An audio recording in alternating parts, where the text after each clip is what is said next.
So we're going to be working with consoles again today, and I'm going to be walking you guys through step by step how you can upgrade your PlayStation 5 memory. Easy peasy. The easy way, the fast way, step by step. Parts and everything. I'll show you.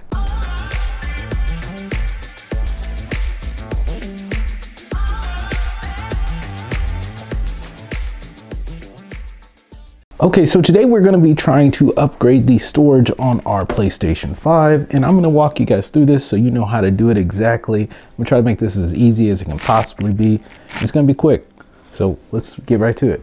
So for the two parts that we'll be using in today's video, you're going to need the Sovereign Rocket M.2, and we have the 1 terabyte version here, but you are able to pick up a 5 gigabyte or a 2 terabyte, 4 terabyte, whichever one you prefer. And you're gonna need to pick up a heatsink as well. Now, I picked up the silver one. Color's not gonna matter. I just went with silver just because it's the first one that I saw. But you're gonna need this to make sure that your M.2 does not die out on you and heat throttle and can maintain these speeds. It's gonna be great for your PlayStation 5. I think I just saw a picture. Yeah, there you go.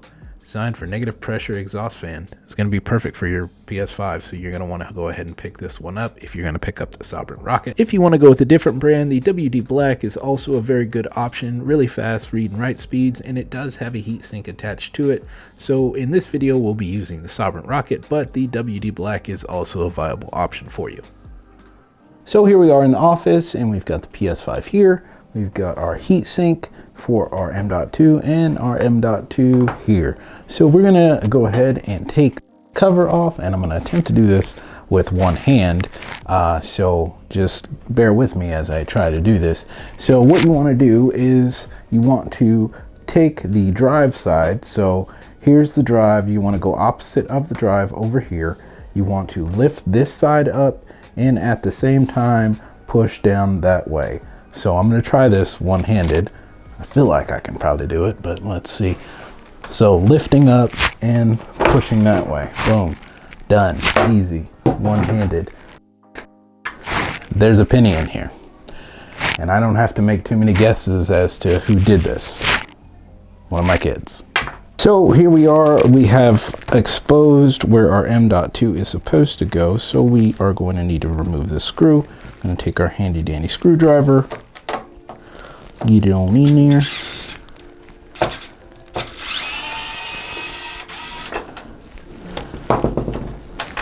Got that. All right, now we have this thing exposed. So we are going to now unscrew this port here so we can get it in the correct space. So we'll go ahead and do that real fast. So with this screw out, we are going to go ahead and try to move this spacer from here into this 80 slot. We'll just drop it in so it's right there in there. And now we're going to move on to getting this thing set up. Now, because we did get a heat sink with this one, we are going to have to attach it to our M.2 that we have here. So we'll go ahead and set that up real fast before we try to actually install it. Get open, box. All right, so heat sink opened. So first thing we want to do, get this thing opened here. So we've got little screws. This thing did come with a little screwdriver just so we can get everything in place. So we'll get that open real quick like. I would like to use my electric screwdriver here, but these screws are too small, so. Voila! So now we can get our thermal pads here that came with it. And we are actually going to attach these thermal pads on both sides of our M.2.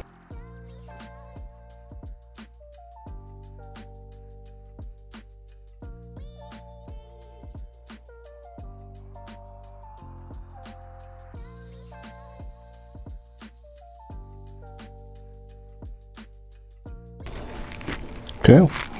Films off on both sides. So now we can take our drive, we're going to set it into our heatsink here. Make sure you don't try to do it unevenly. You want to make sure you have enough side out on your drive here and your drive over here so you can fasten it down. So now we're going to take the block, we're going to drop it on top, and now we are going to fasten this where these little screw holes. We're going to take those screws that we took out, and now we're going to refasten this thing.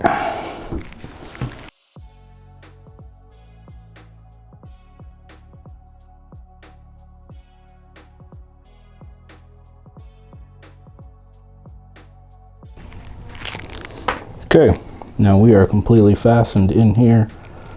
We are ready to put it in to the PlayStation. You are going to want to line up your drive. Now, one thing you want to make sure you don't do, so as you can clearly see here, these edges aren't matching up. So don't make this mistake, and you know, make sure you install this in a way that it's going to line up. So we gotta uninstall this and flip it around. Shit.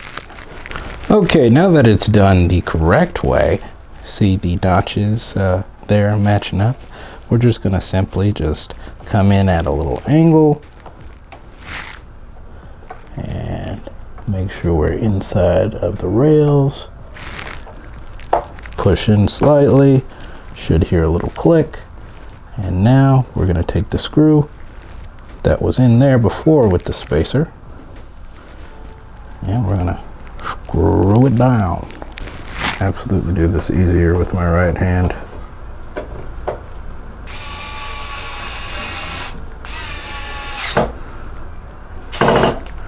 Don't have to hammer it on there.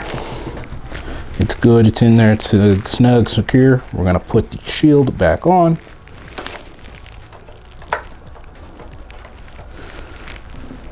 Fasten the screw back in that. This one I can probably do with my left hand. Done. Now we're just going to put it back on.